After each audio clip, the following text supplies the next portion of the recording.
எல்லாம் பேசிட்டாங்க. ரொம்ப சிறப்பாக பேசிய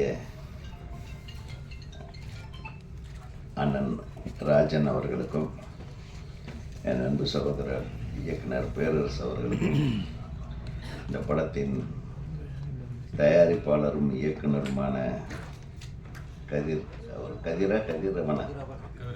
ரேவன்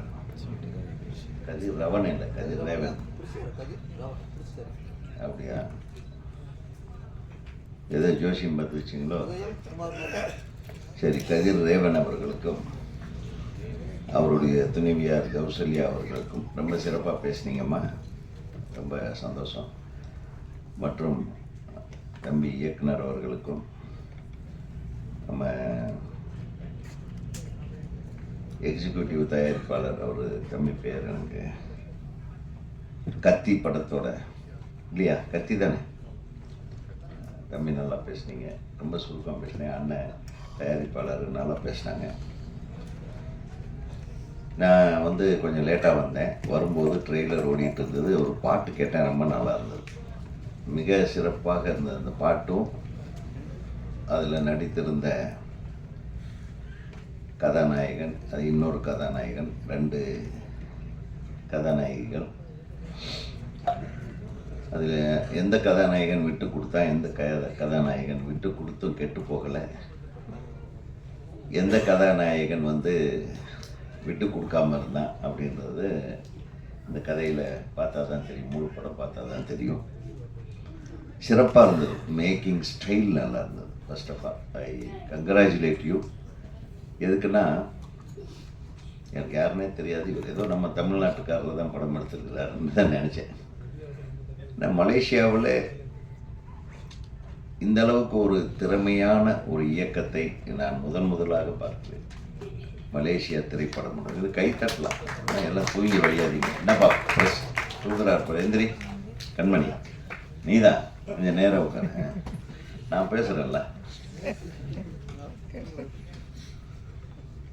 அப்புறம் என்னுடைய அருமை தம்பி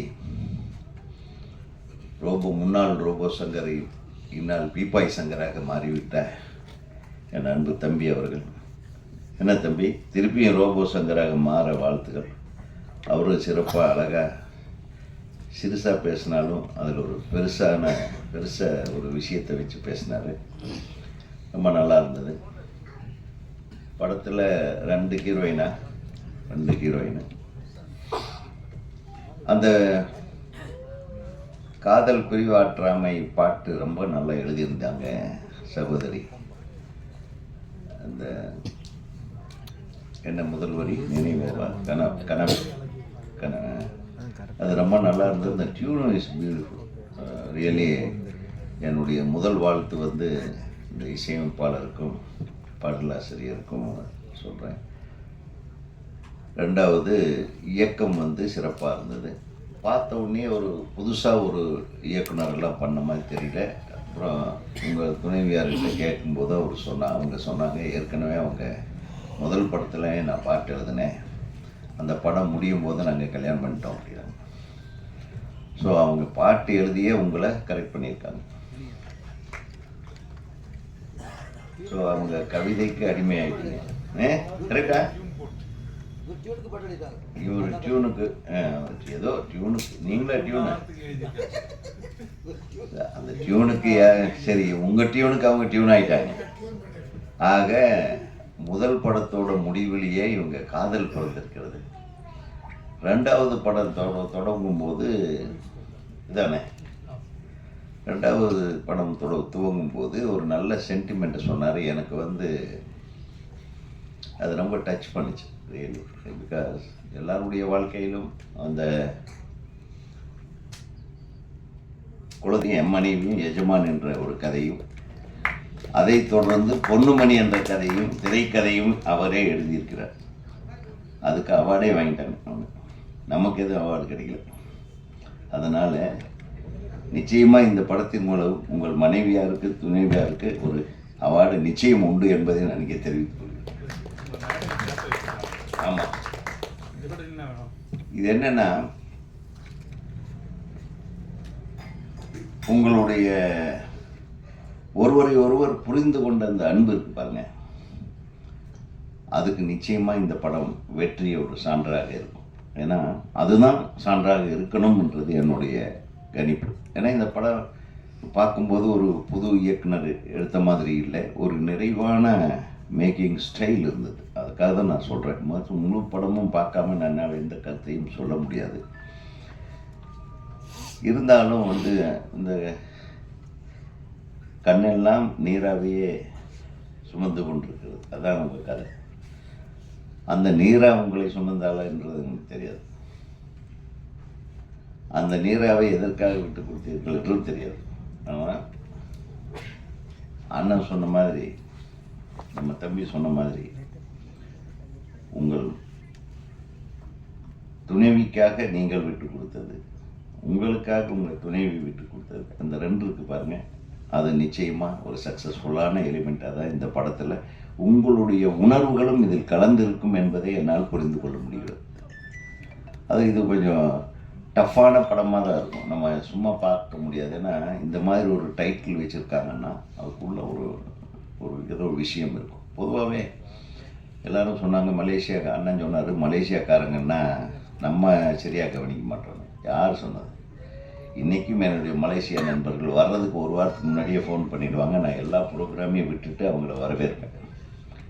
அவங்களுக்கு ஈக்குவலாக நம்ம கவனிப்போம். தமிழர்களோட பண்பாடு. உங்களுக்கு நல்ல நண்பர்கள் மலேசியாவில் இல்லை போட்டு, இந்த ராஜன் எங்கே வந்தாலும் இப்படி ஒரு பிட்டை போட்டுருது. ஏன்? தமிழர்கள் தாங்க மரபு மாறாமல் என்ன இங்கே இருக்கு. ஏன் இல்லை? நான் இருக்கேன், நான் அப்படித்தான் இருக்கிறேன். நீங்கள் அப்படி இல்லை போடுறது.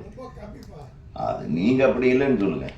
பாருங்கள், அவன் தம்பி எப்போ வந்தாலும் மலேசியா சிங்கப்பூர்லேருந்து ஆளுங்க வந்தாங்கன்னா அவங்களை கூப்பிட்டு ஷூட்டிங் கூட கேன்சல் பண்ணிட்டு காரில் தூக்கி போட்டு அவங்க எங்கெங்கெல்லாம் ஷூட்டிங் பார்க்கணுமோ அங்கெல்லாம் கொண்டு போய் விட்டுருப்பாங்க. கரெக்டாக பார்த்தீங்களா? கைத்தட்டுங்க. அதுக்கு பேரரசு மலேசியாக்காரங்கிட்ட பழக்கமே கிடையாது. அவர் வெளிநாடே போக மாட்டார், பயந்துட்டு. அவர் விட்டுட்டு, நாங்கள் போகும்போது ஒரு தடவை விட்டுட்டு போயிட்டோம், நானும் செல்வமணி போவா, அதெல்லாம் விட்டுட்டு போயிட்டீங்க. ஆக அன்பும் ஆதரவும் பாசமும் காட்டுபவர்கள் தான் என்பதை நான் இங்கே பதிவு செய்ய விரும்புகிறேன். ஏன்னா அப்படித்தான் என்னுடைய நண்பர்கள். அதான் எந்த இடத்துல நீங்கள் இருக்கீங்கன்னு. ஸோ மலேசியாவில் இப்போ ப்ரெசன்ட் எம்பி ஒருத்தர் எனக்கு தெரியும், ஒரு சின்ன தம்பி. அவர் பேர் என்ன, அவர் மந்திரியாக இருக்க வேண்டியது, அவர் எனக்கு தெரியும். அப்போது மந்திரியாக இருக்காங்களே ஒரு லேடி, நம்ம தமிழச்சி, பினாங்கிலிருந்து ஒரு அமைச்சராக இருக்கிறாங்க இப்போது. அவங்கள இது மாதிரி எல்லாமே எனக்கு நண்பர்கள் இருக்காங்க. அவங்க எப்போ வந்தாலும், அண்ணே நான் வரேன்னே, நீங்கள் இருக்கீங்களாம்பாங்க, வாங்கம்மா அப்படின்னு அவங்கள ரூம் போடுறதுலேருந்து கார் அரேஞ்ச் பண்ணுறதுல எல்லாமே நம்ம பண்ணிகிட்டு இருக்கோம். அதே மாதிரி இந்த திரைப்படத்தை தமிழர்கள் நிச்சயமாக வரவேற்பாங்க. ஒரு சுதந்திரமான காற்றாக சுவாசிக்க விட்டவர், அதை தான் சொல்லுவாருன்னு எதிர்பார்த்தேன். ராஜன்னா இப்போ கொஞ்சம் அதெல்லாம் கொஞ்சம் அடக்கி வாசிக்கிறார். என்ன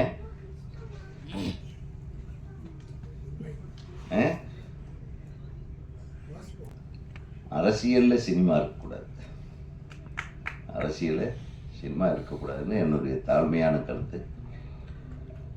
அப்படி இருந்தப்பெல்லாம் படங்கள் சிறப்பாக ஓடி இருக்கு. அதுதான் நான் சொல்ல விரும்புகிறேன்.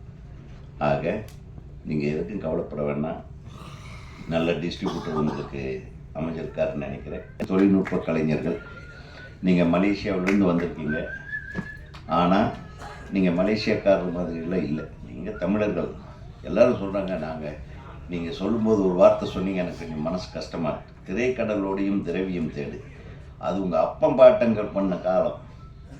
அப்போ பிரிட்டிஷ்காரன் இங்கேருந்து இப்போ கொஞ்சம் பேர்த்த தூக்கிட்டு போய் அங்கே வேலை வாங்கிட்டு இருந்தான். அதில் செட்டிலானவங்க பாதி பேர் தமிழர்களுக்கு.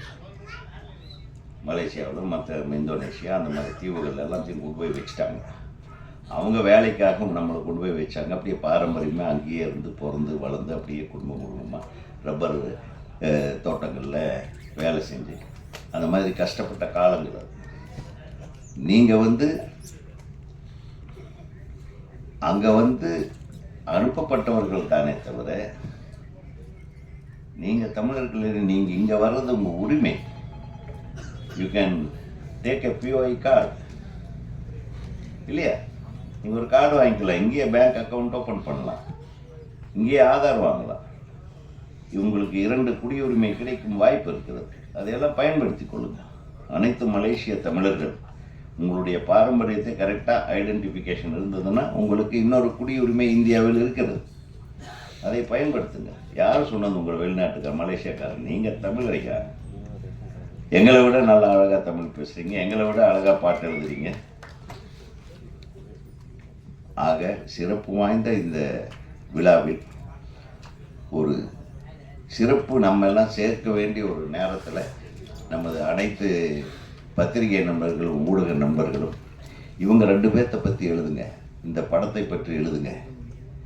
இந்த படத்துக்கு ஒரு எக்ஸ்பெக்டேஷன், அது ஒரு எதிர்பார்ப்பை நீங்கள் உருவாக்க வேண்டும் என்று பத்திரிகை ஊடக நண்பர்கள், என்னுடைய நண்பர்கள் அனைவரையும் கேட்டுக்கொண்டு இந்த திரைப்படம் மாபெரும் வெற்றி படமாக அமைய வேண்டும் என்று கூறி எல்லாம் வல்ல இறைவனை வேண்டி விடைபெறுகிறேன். நன்றி, வணக்கம்.